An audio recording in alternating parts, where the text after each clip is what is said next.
Hey YouTube, Rick Marks here. I'm wanting to look at this in this video at leadership in general, and I guess leading with charge. Looking at building your team within SMEs and backing your techs. And I know this is a bit more technical. It can relate across many industries. Obviously, substituting a few of the terms used and whatnot.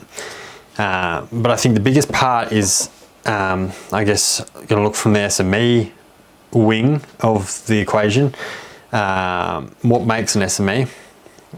So within my own team, I have a number of engineers as such, and they vary in skill set. I have guys who are skilled SMEs. I don't have many juniors anymore. Most of them sit in the middle of the pack. I have great confidence in them for them moving up the ranks, and if they so choose to move down that road of SME and becoming a subject matter expert, as it's termed. But an SME really just comes down to somebody who has a really good understanding of a product or a pattern or a process even. So there are business SMEs, there are coaching SMEs. An SME can be anyone in any field. Now what changes between a non-SME and an SME is that you are an expert in it. Now what's the definition of an expert? Now I want to bring that one up whilst I got you here. We'll get an exact definition of an expert. So the dictionary says that an expert is a person who is very knowledgeable about or skillful in a particular area. That's the noun, and in the adjective is having or involving a great deal of knowledge or skill in a particular area. So much of a muchness. So as a subject matter expert, someone who's skilled, it's not saying somebody who's got a certification and this is where I guess the whole wording. So my background, I did my electrical apprenticeship, and in Australia that's sort of our journeyman's, whatever you want to call it in your different countries. But I did an apprenticeship and became an electrician. Now I'm no longer a licensed electrician. However, I am still a qualified electrician because I still have this qualifications that I went off to TAFE and I did all the courses. So I have done the certificate that I need in order to become a licensed electrician, but I chose to close my license and stuff when I wasn't an electrician anymore, because you have to have insurance and all these other things to go along with it, and the cost far outweighed just having it on my sideline for if I felt like it. So there's licensed, there's certified, there's qualified. You know, this is where terminologies can get quite confusing and quite wrapped up. So an expert is just somebody who is skillful in that area or knowledgeable in that area. So I guess, how do you know who is skillful and who is knowledgeable? And that comes down to, again, understanding the individual and understanding the person, and then also how they also instill that confidence and where that confidence comes from. So if you've noticed, I've talked about confidence, and I've highlighted on confidence quite a bit, and that is really what it comes down to. I have had many techs in the past and they lack the confidence. Oh, but you know, Tony's so much better at it than me. Why is Tony better than you? Work out what it is that Tony is better at, or is that just your view on that?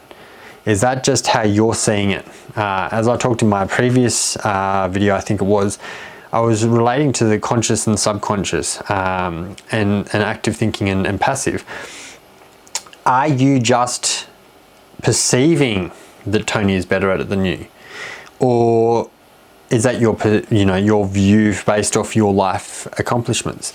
For all you know, Tony could be less skillful and less of an expert than you, but he speaks with confidence. He backs what he knows.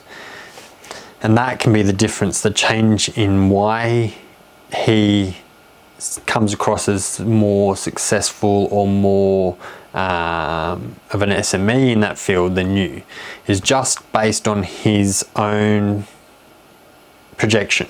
So he instills in his viewers, his listeners, his audience, a sense of knowledge, and they then believe what he's delivering. Now, that's something that I give all my team. I like to give all my team my backing and my support. I do not doubt my team for a second.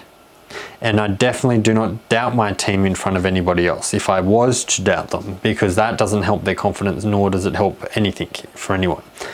And I have seen it in the past where I've had like a manager second guess somebody. I've caused clarifications in the past where I've gone, now, you know, and this is my understanding, correct me if I'm wrong, and more often than not they're like, no, you're correct with what you're understanding, because I'm not the subject matter expert, so I just work off my limited knowledge that I have obtained whilst I've been in this position. Now, I've only been with this team for I think 13 months now, so my understanding, my knowledge is limited with the product suite that I currently am team leading. Now, again, I'm a team leader, I'm a people person, I'm a people leader, not a technical lead. And that's something that I've had in the past. Lots of people can get confused.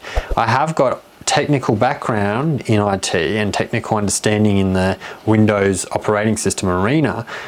However, I wouldn't even go as far as saying I'm an SME in that. I can achieve a lot of things within that space. I have quite a lot of knowledge within that, but I wouldn't say I am an SME because I'm not an expert. I'm still often hesitant to make a backing on myself in certain decisions. So I guess when my team and me collaborate as such, because their application runs on a Windows OS platform, I'm able to say, well, I don't believe that that would work in this space. But then I get somebody from that Windows team to then also either authenticate my understanding or contradict it. Now, again, I don't take it to heart when somebody goes, no, you're actually wrong there. I'm not an expert. I just work with the detail and the information that's been provided to me, and then I make a decision. So understanding your role, and this I've talked about in the past with the puzzle and how we're all different pieces of puzzle, and we being put into a bigger picture, and whether or not we are the right piece for the right puzzle, and understanding our roles and our purposes. But if we look back on this and we go, well, are you a subject matter expert? You possibly could be an SME in your field right now. You just need that confidence. You just need to back yourself and believe that you actually know better than, you're no different to Tony. You're not less than Tony. You just need to believe it yourself. Tony just comes across that because Tony backs himself. Tony doesn't back down. Tony doesn't second guess things. Tony knows what he knows, and he knows how to do it, and he's got confidence in himself. And when you can obtain that, you can then move to those fields of being able to say, no, I'm an SME. And really, who's to say you're not an SME? I can't say that you're not an SME unless I can trump your knowledge. And even still, your knowledge could be on a completely different branch to specifically, say, if I was to call myself an SME. So I hope that's really sparked some thoughts. I'd love to hear some conversation in the comments. If you've enjoyed it, thumbs up, subscribe if you want. It's an Australian daylight savings time at 9 AM Monday to Friday. A new video comes out. I have appreciated this exploration with you guys into an SME. I hope it's been insightful. Maybe you can second query yourself. Are you even an SME now? You might be. You just need to change that mindset, get that thinking from being, I guess, thinking you're not there to realizing you are there, and really there is nothing different between you and the ex-person that you say, I guess, look up to at work. So thanks for watching, and you'll see me 9 o'clock in the morning tomorrow morning if that's when you're watching this next video. Otherwise, if it's on demand, all the best, have a great day, and you'll see me later. Bye.